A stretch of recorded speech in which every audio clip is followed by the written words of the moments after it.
Hello everyone, welcome back. Today we're going to be shooting this Vepr 308. So for those of you not familiar with the Vepr, this is an AK-47 that shoots 308 rounds. I'll put the magazine in so that you get so that's a 20 round magazine.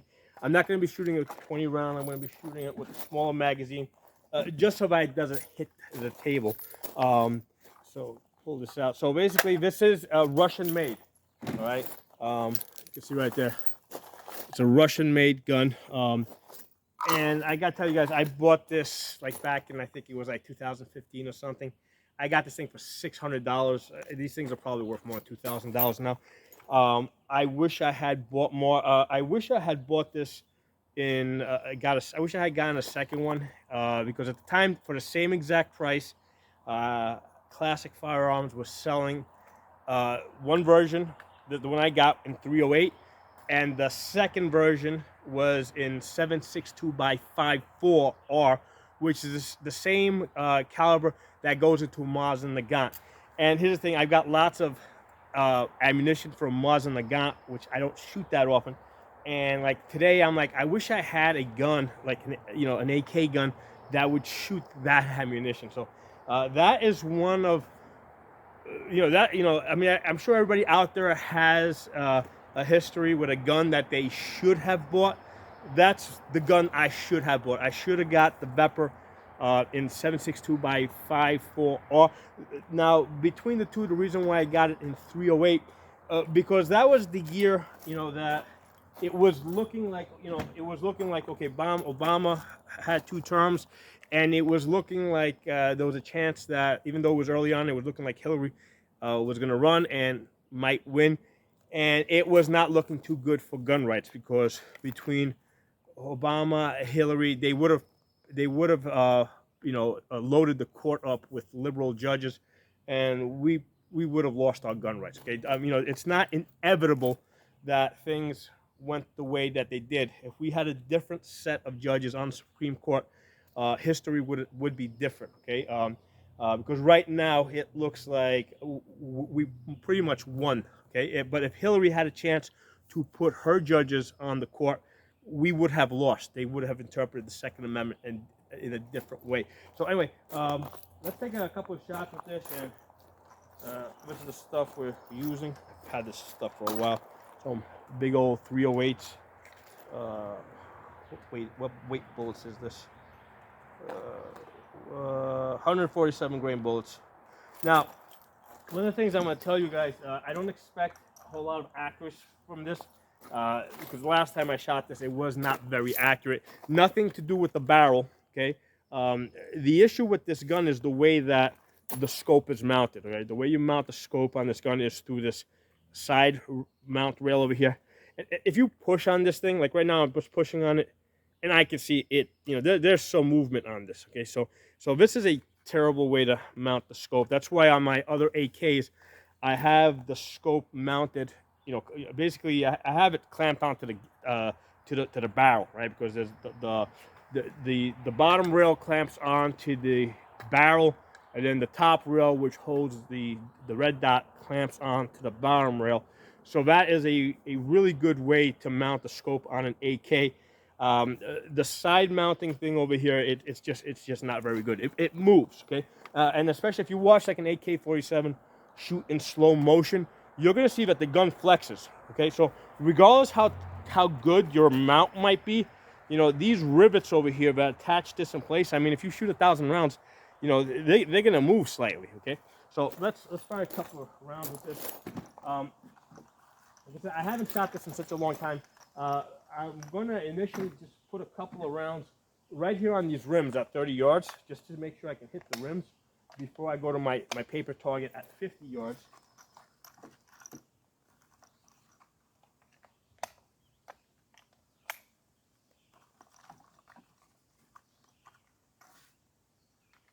Now, this gun is really loud. I remember the last time I was shooting this, I got a headache.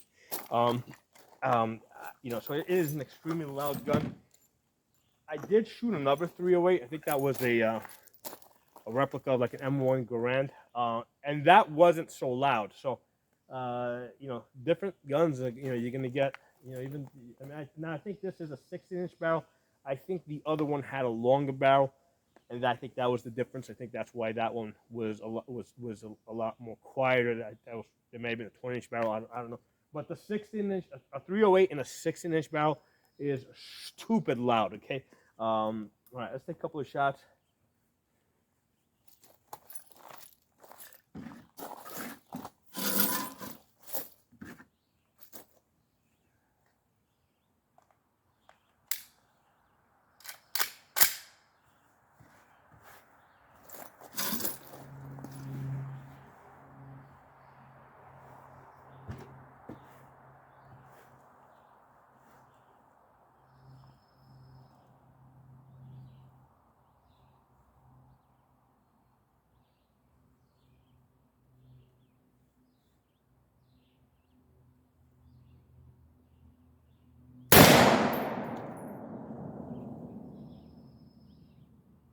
Okay, so I can see through the scope that the bullet pretty much went where I wanted it to go.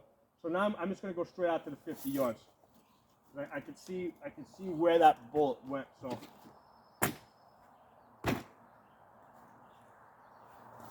now I'm going to the paper target at 50 yards.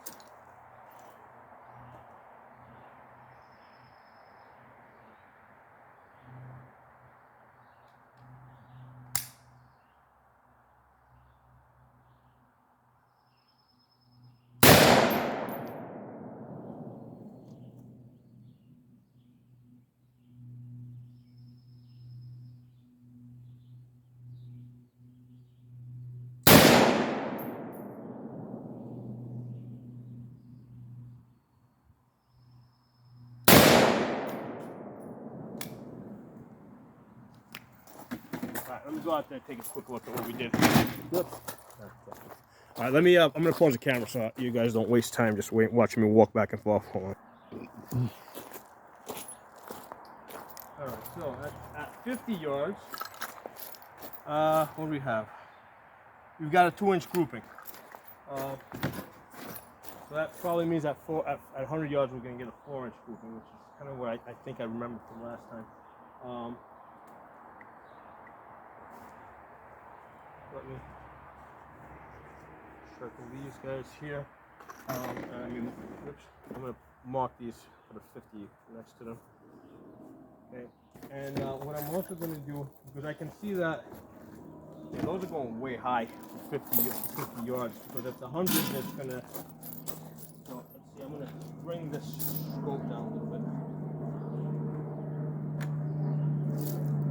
So let's see, this is. Okay, so this is a Bushnell scope. It's a 1/4 inch move at 100 yards. So I'm going to go down.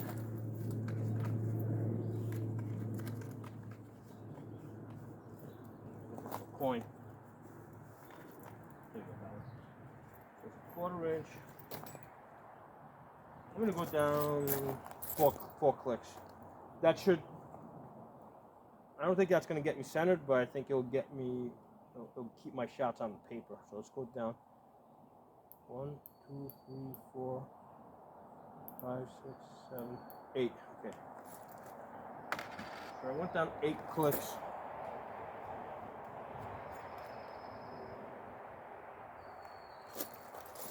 Okay, this way, because otherwise I think at 100 yards it would have been up here somewhere at the rate of climb that I'm seeing here.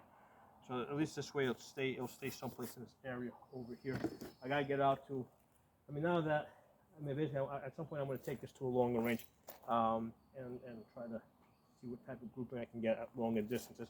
Well, let's see what we do at the 100 yards. What I'm going to do is I'm going to push this out there. I'm going to reposition the table over here so I have a better point of view. Let me pause you guys so you guys aren't watching me walk back and forth. Okay, just checking my camera angle on the table. All right, got my target all the way out there. Let me see if I can zoom you guys out. You guys can take a closer look at it. Yeah, there it is.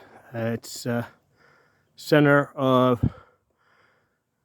the screen right now. Okay, I'm gonna bring this back out, And let me zoom you guys back over to 1 power. Okay, great. You're in focus. All right, so that's what we're shooting. And what I'm going to do is I'm going to take 3 shots because I just adjusted the scope. I'm going to take 3 shots and I'm going to go look at it just to make sure that they're, they're not like way off the paper or anything. And then I'll take another 3 shots. Hopefully I won't have to adjust. See, I got 1. That's empty. I got 1 in the chamber. Let's put 2 more in here.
The recoil is such, it's moving my freaking bag.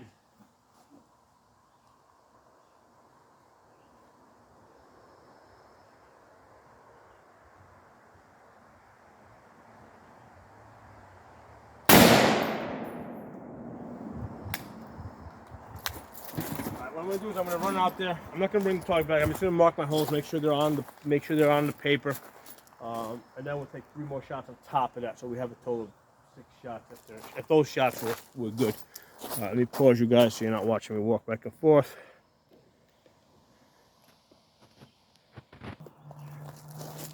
All right, let's take another 3 shots on that.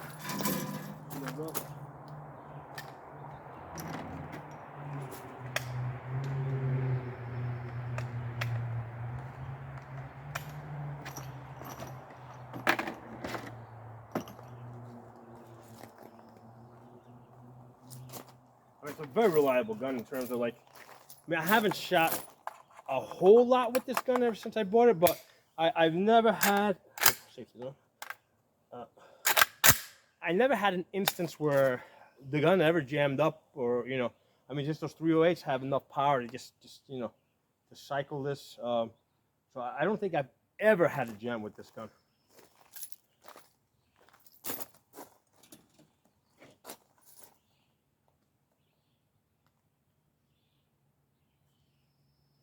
Now, of course, I don't, this is not a gun I'm going to shoot with like ARs that like I'm kind of moving and shooting awkward positions. This is not a gun that you can shoot laying on your side, and stuff. It's, it's not an easy gun to shoot.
gun's got some good recoil on it. Now here's the thing, you can see that when I hold this gun, there's definitely, because you can't be any further back, right? Because otherwise you'll have a shadow. So you gotta have that 2-inch eye relief. And there was a couple of times where the scope actually came back and it touched my glasses. It didn't like hit me or anything, but I could feel that it made contact with my glasses.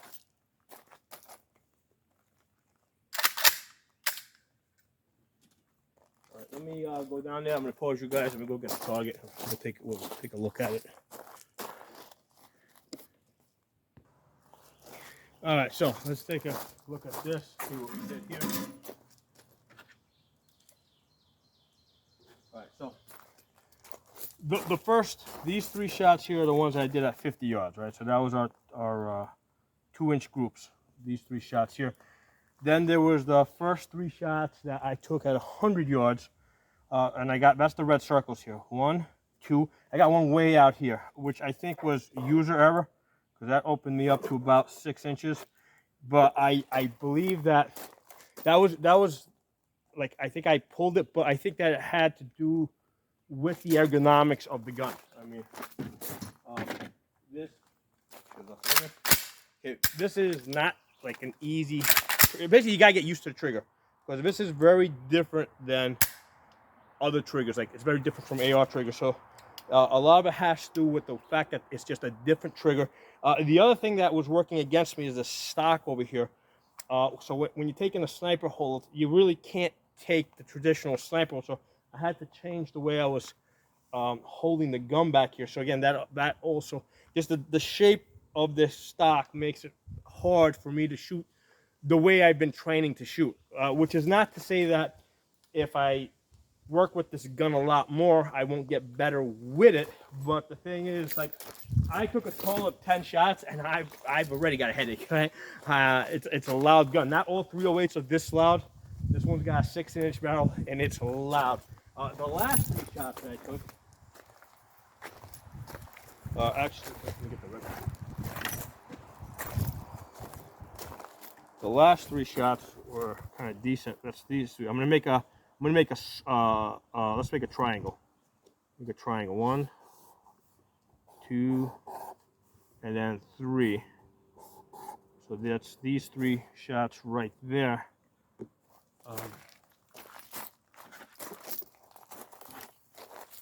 And that's a 4 3/4 inch group. 4 3/4, close to 5 inches. Again,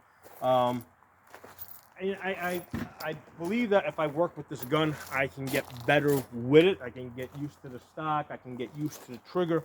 However, because of that loud noise that it makes, and the stock being as uncomfortable as it is to me, you know, I don't think I'm going to get there, right? Because it's just not a gun that I want to shoot hundreds of rounds with, you know.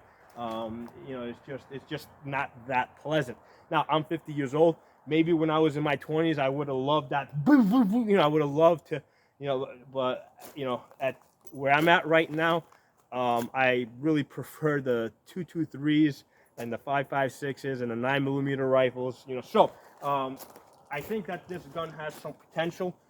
If you get used to it, you can, you know, because I'm at about 4 3/4 inches over here. I think with some practice, I could probably get down closer to 3 inches.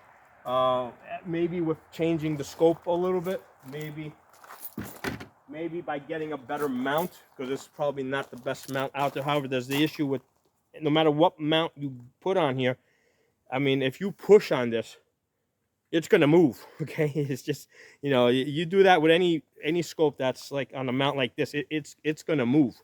All right, I mean, I can feel it right now. See, just as I go right now, you guys can see how it's moving. So, you know, that's not gonna hold zero over hundreds and hundreds of rounds. So, but that was just interesting. Like I said, I haven't shot this gun in a while. I mean, I remember the last time I shot it, I was like, okay, great, that was fun. I'm not shooting this gun again for a very long time. And that's kind of where I'm at today. Okay, that was great. That was fun. I fired 10 shots. You know, I adjusted my zero to a better position.